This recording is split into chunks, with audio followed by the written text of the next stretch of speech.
there was a lot of abuse in my house. My father um, would come home and he was either on a tear or he wasn't, and if he was on a tear, it wasn't going to be good. And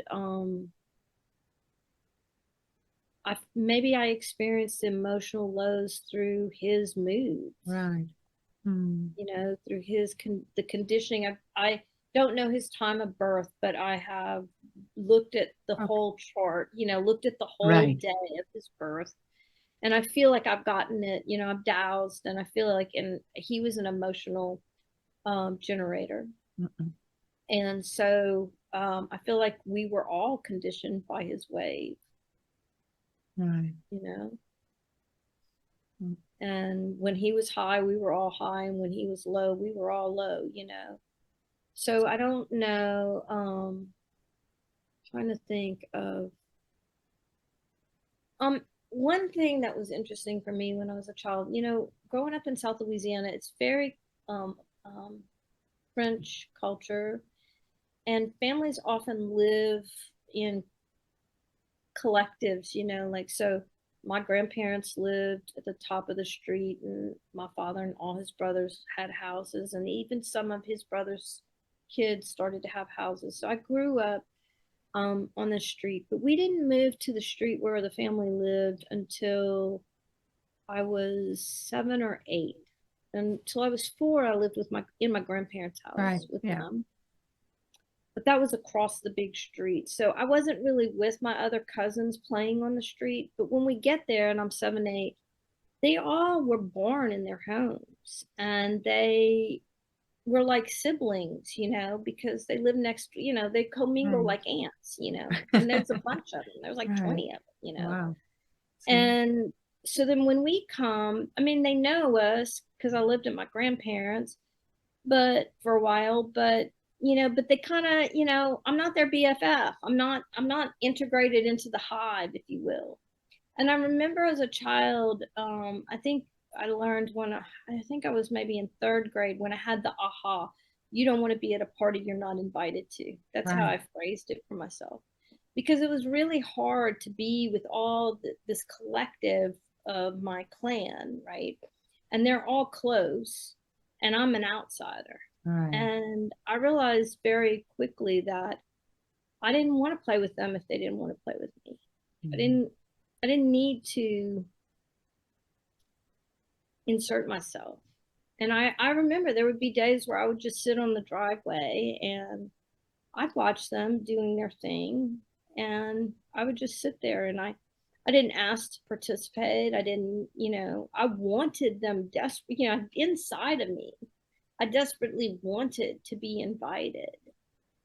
But having experimented, probably I was living the line 3 version of Right. my 4-6, right? Having experimented with asking them, hey, can I ride on your handlebars, or can I play, or and Right. it not being fun, or them saying no, I just Right. stopped asking. And I heard inside, there was my little projector self, Yeah. not included, right? And even the rejection of the four gets rejected a lot. Yeah. Right. And then eventually, my cousin, who's like my sister now, one day I was just sitting on my driveway watching them, and she rode her bike up and she said, do you want to ride on my handlebars? And I said, I would love to. And once she was the inviter, everything changed. Mm. Then with her invitation, I was, included. And, Wow. she would always let me, she would ride me on her handlebars, or she would make me pump, like she'd tell me what to do. She would boss me around. But there was an invitation, and I Right. just felt included. I didn't have Right. to um, Beg for it.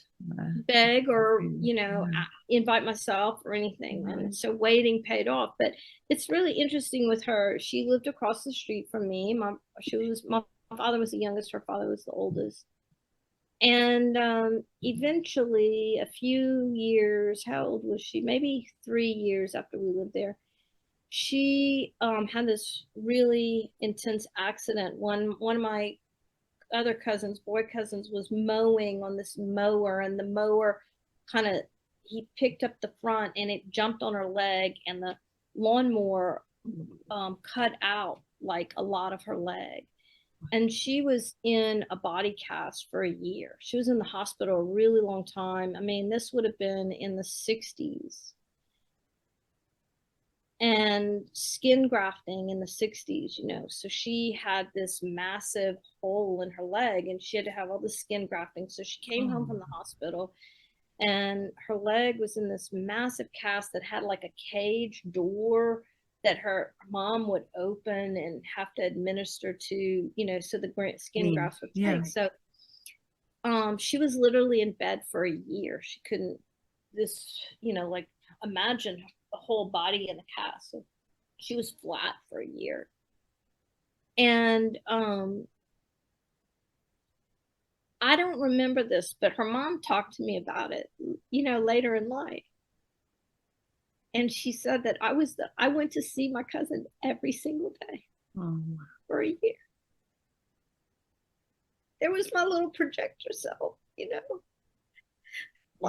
you know, and I don't have a memory of that. I don't have a memory of that devotion. But devotion, you know, we've been talking about devotion. It's one of my north nodes, you know, but I remember going and sitting with her. She was so angry and hurt, and you know, I would just go and sit in her room and sit by her bed. I do remember that. And it took her months before she would really even talk to me. Like, you know, she would be angry with me for going and seeing her like that. But my aunt, so after she got the body cast off, she got this really nice bedroom set. I mean, we're kids, you know, she was probably fourth or fifth grade. She's 2 years older than me, or I don't know, maybe sixth grade. I don't remember. But so she got this really beautiful bedroom set, and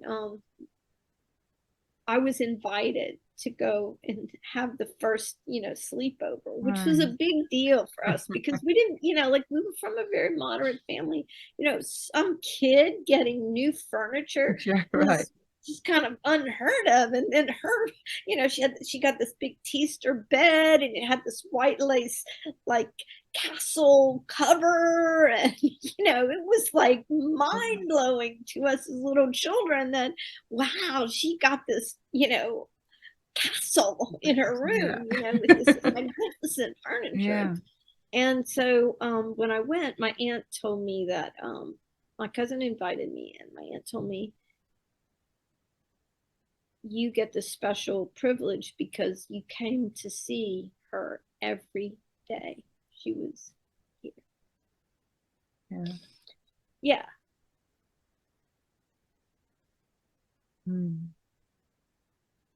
she was the one who invited me, you know. So our souls must have known, you know. Like,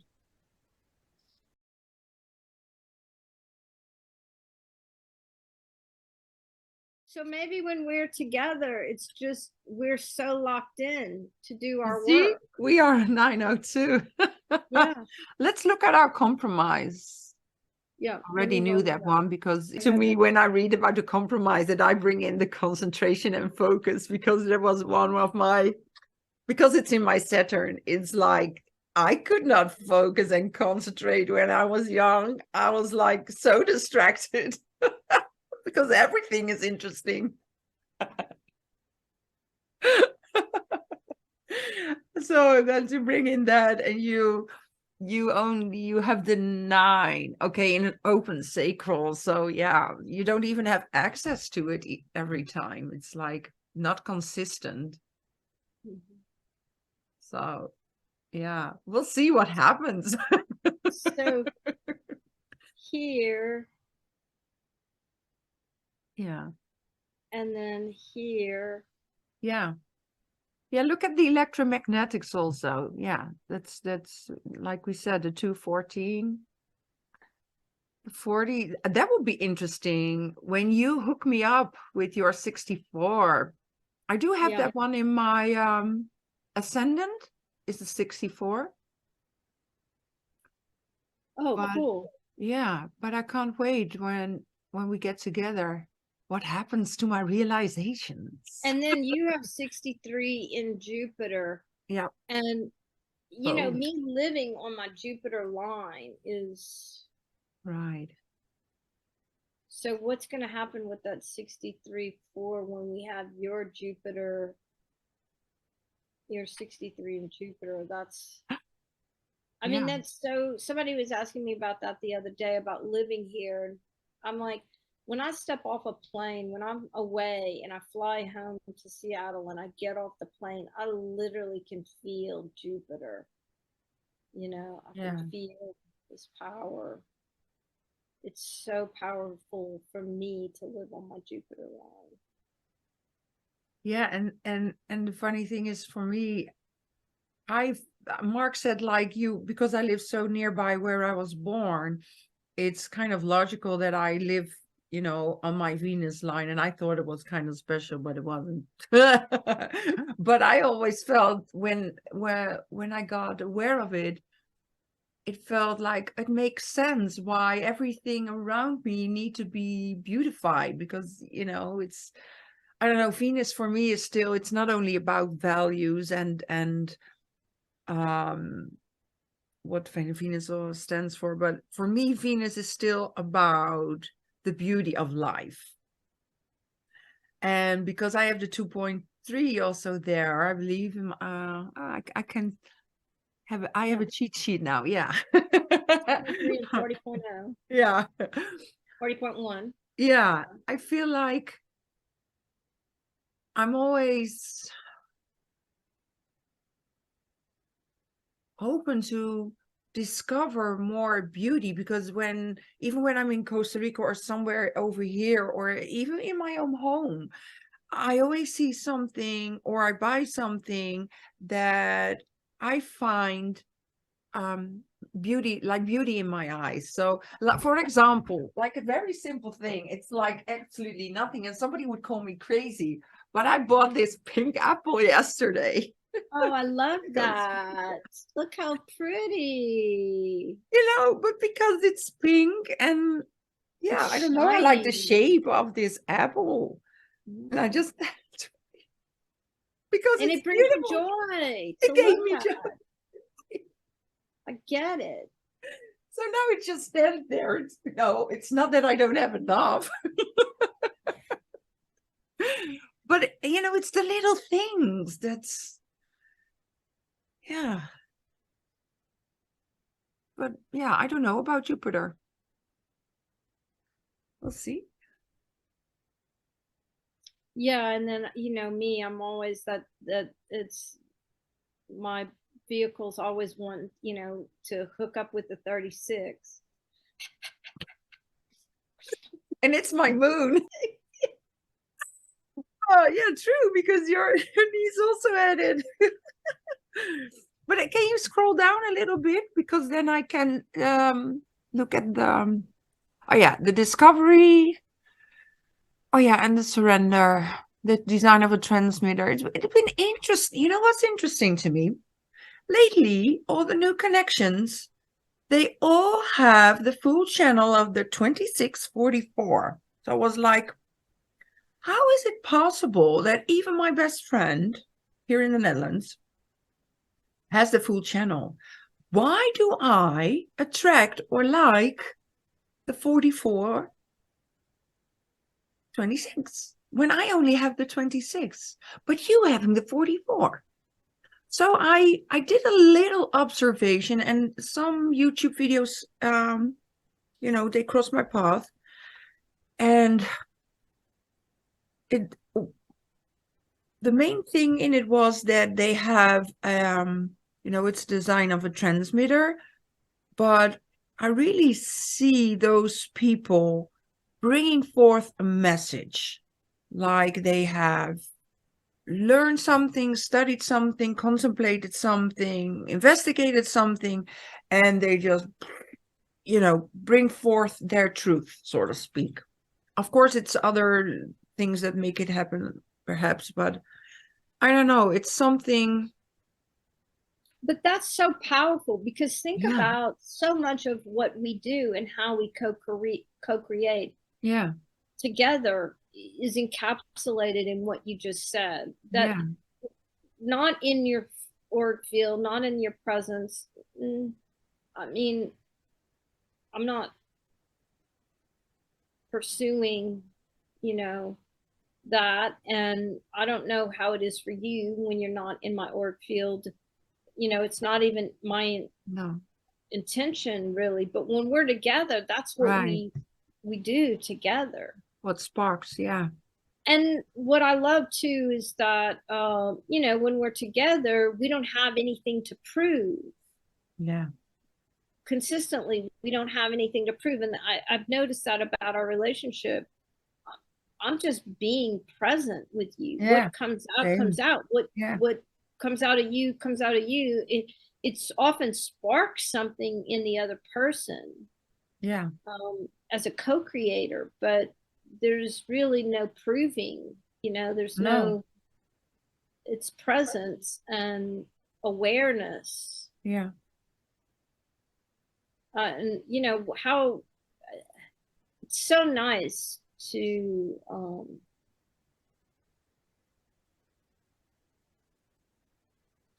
have that experience, you know. Yeah. I feel like what I love most about, becoming aware of your strategy and authority and letting go of the mind.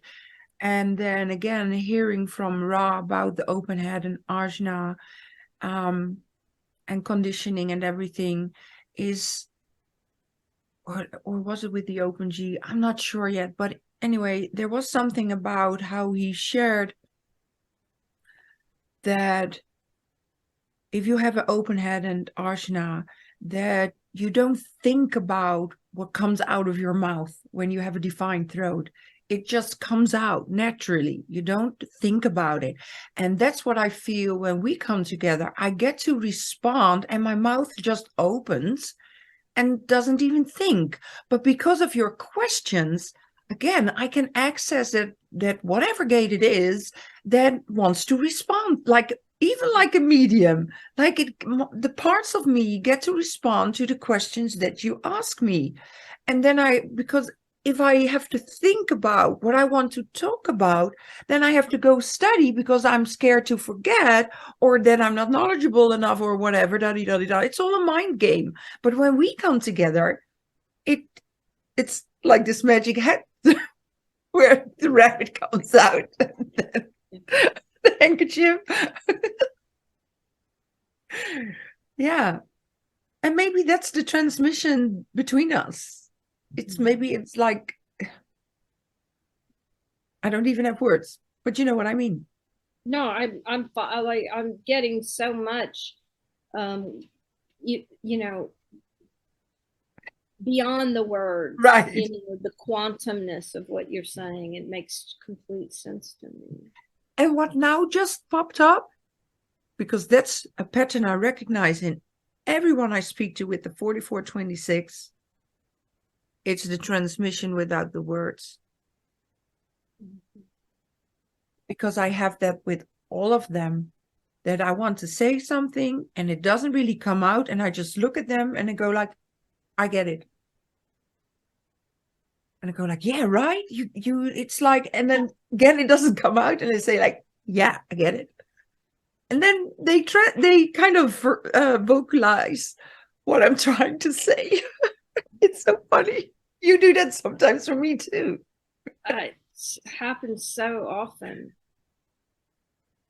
Wow. How cool. And then something made me, I heard the word moon. So going back today, we're in the, We are in a full moon, but I don't know which one because I'm only following, oh, we were in didn't you say the 28th we're in right now? yeah, 28th. 28. The game player of life.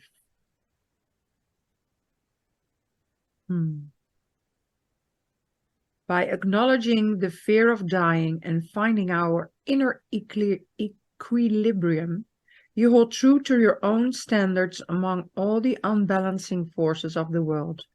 You triumph when you combine presence and commitment in playing the game of life. And remember, life is a celebration.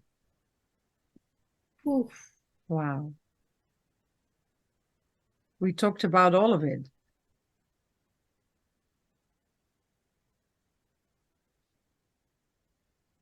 And we started with, what was the first part of that about the death and dying process? I have no words. I feel like we were the medium of the moon. Silly us thinking we had something to talk about.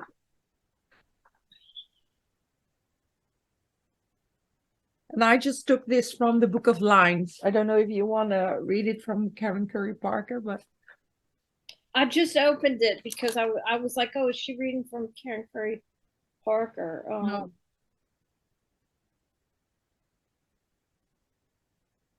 Oh, well, what's interesting to me is, what's jumping off the page to me is how much of the 28 is about adventure.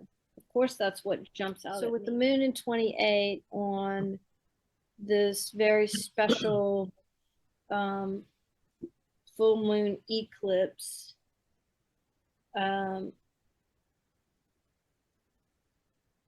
we can contemplate with the world. How can you turn your challenges into adventure? Where do you need to cultivate a sense of adventure in your life? How is this full moon eclipse calling to you, to all of us? How is this full moon eclipse asking us, what do you need to do to rewrite the story of your failures? So fascinating because one of the when I'm in the car, I often listen to this. I have a couple podcasts I like, but one of them is a podcast called Hidden Brain, and I was listening yesterday afternoon, and the whole podcast is about he had an economist and talking about mindsets and how people using an economic model to look at when do people quit something. And the economist was talking about his growing up and how he was from a family that had a working class family, and you didn't give up,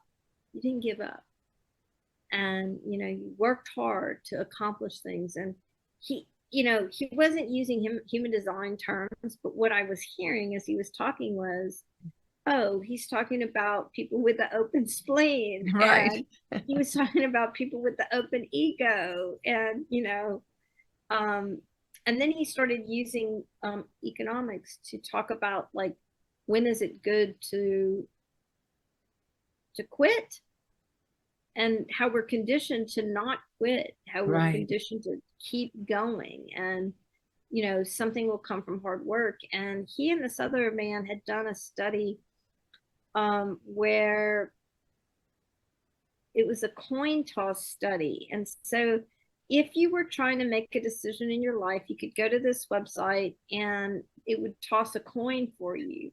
And then if the coin was heads or tails, and I don't know if they were randomizing how they did this, he didn't give his experimental process, but anyway, some people got a heads, and the heads was do the change that you're contemplating. The tail was don't do the change.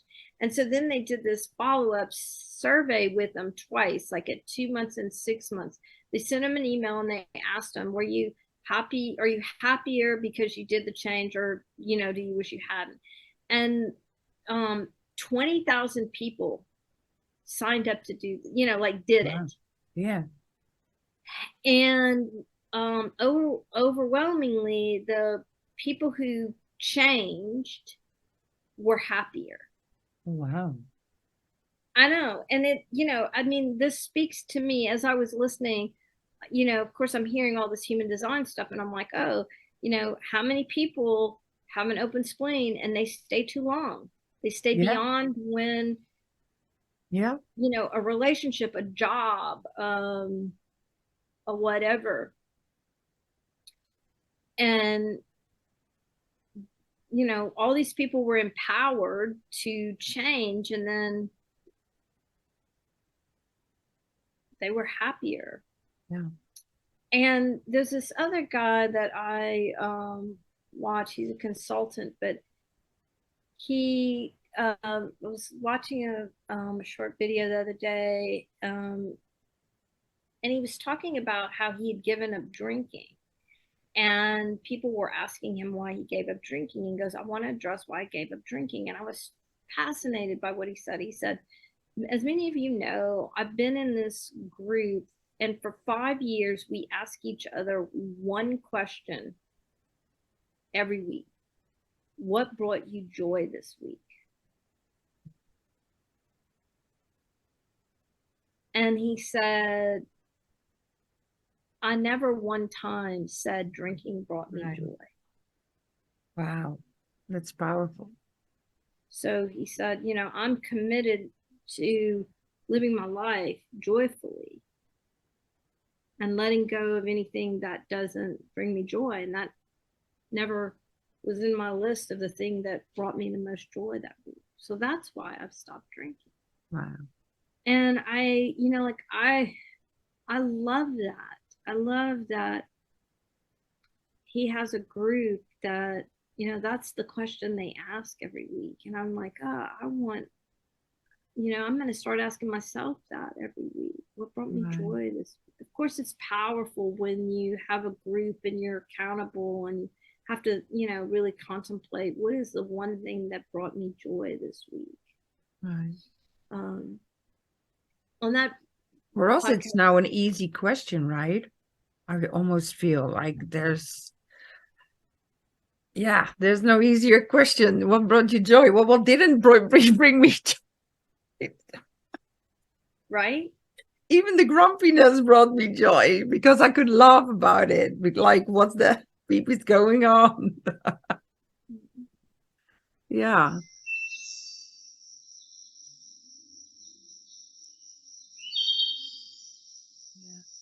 Funny that you brought that up because I have been feeling into painting again. Also, it's been like 2 years I haven't painted.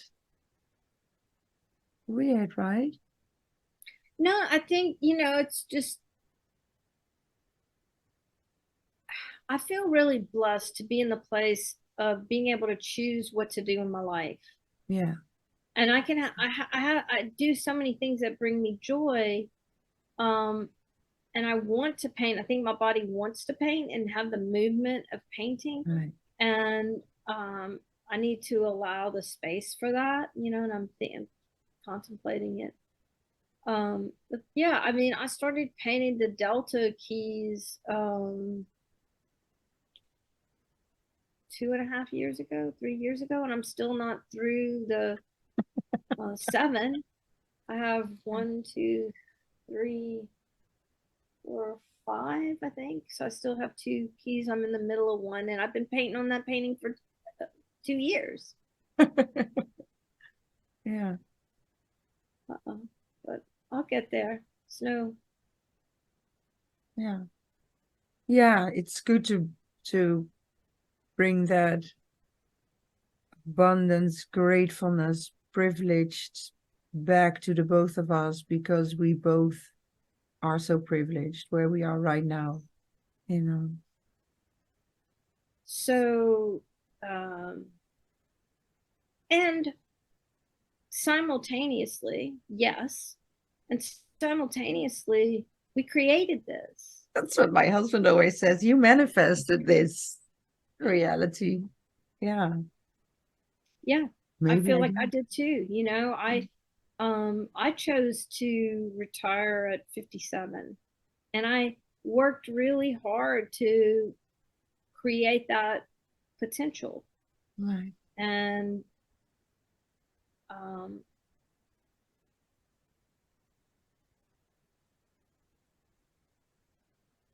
Yeah. we all have choices. True. You know, I could have chose to stay and be miserable. Right. But I Me too. Yeah. didn't want to choose that. No, if I think about having to go back to some kind of job that I did before, I feel like I'm being caged, you know. But a lot of people don't even have a choice. They have to. But And then I wonder if there was any way they could, it's like, true. so for Trey and I, we live on a natural shore, but his store is on a narrow valley. Right. So for people who feel that they don't have the choice, I can't help but hypothesize, well, okay, what if you knew your environment? And let's say you don't work in your environment or you don't live in your environment. But what if in the time You you have changed off, that. in the Right. time, the hours of the week that are yours to choose what to do with on your days off, what would happen if you found an environment that your body wanted to be Right. in? Would It would just shift changes start something. Yeah. miraculously happening if you're a generator? Would suddenly the universe start bringing to you the things that would be life changing? Yeah. It's possible. Yeah. I feel like even when I've had rough times in my life where things were hard, and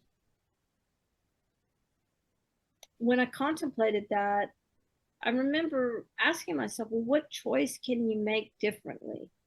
What Me can, too. Yeah.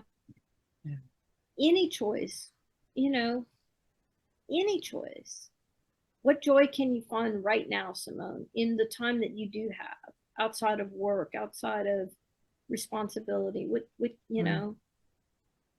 We can, um, You have to make that change for yourself. You have to do other. You have to do some step a little different each day because otherwise you have the same results, right? there's some process in Gene Keys that Richard talks about, and I can't remember exactly what it was, but it's like in my own design, I know that I think it had something to do with my vocation, and doubt is the lower. Yeah, that's a 63. Mhm. Doubt, inquiry, truth. Uh, and I was reading in Gene Keys, and it was like he asked the question. I can't remember which gate it was. I think it was doubt. I'm not sure, but I'm also remembering it was an interaction between two of the spears, and when I contemplated, it was like, ask yourself, what's one thing you can do right now? And this was huge for me when I lived in Hawaii. I was living by myself. Um, and I feel like I was being confronted with this engagement between the two spheres. And the shadow pattern was to just walk away or to push against. And in the Gene Keys, in the key that I was especially working with, I remember in the text, he asks you to ask a question. He suggests you ask a question like, what's one thing you could do right now that would feel good in your field? And I remember in Hawaii that this happened. I was like facing it, confronting it a lot. And I would just stop and I would be like, what's one thing you could do right now that you would feel good about? And so often it was to go ride the bike. And in Honolulu, they have this amazing system of bikes that you can just, I had an app on my phone and there were stations everywhere. And there was a station a block and a half from my apartment. So I would walk down, go get on that bike, and I would ride and I would ride and I would ride until I could feel my auric field. I could feel my whole energy change. And then when I finally go back to my apartment, it was like none of that had been shutting me down was shutting me down anymore. Right. And you know, it literally cost me $1 a day to be able to ride bike all day, you know. So that was one thing I could do. What's one thing, you know, Right. I could do? I could do that, you know. Yeah. Wow. And I know we're all designed differently, and I know we don't, you know, all have that particular gait, but I feel like the question, what's one thing that I could do for myself this week that would bring me joy, no matter what our designs are. Mm-hmm. I feel like that's a question that can. Absolutely, because like you said, for me at least,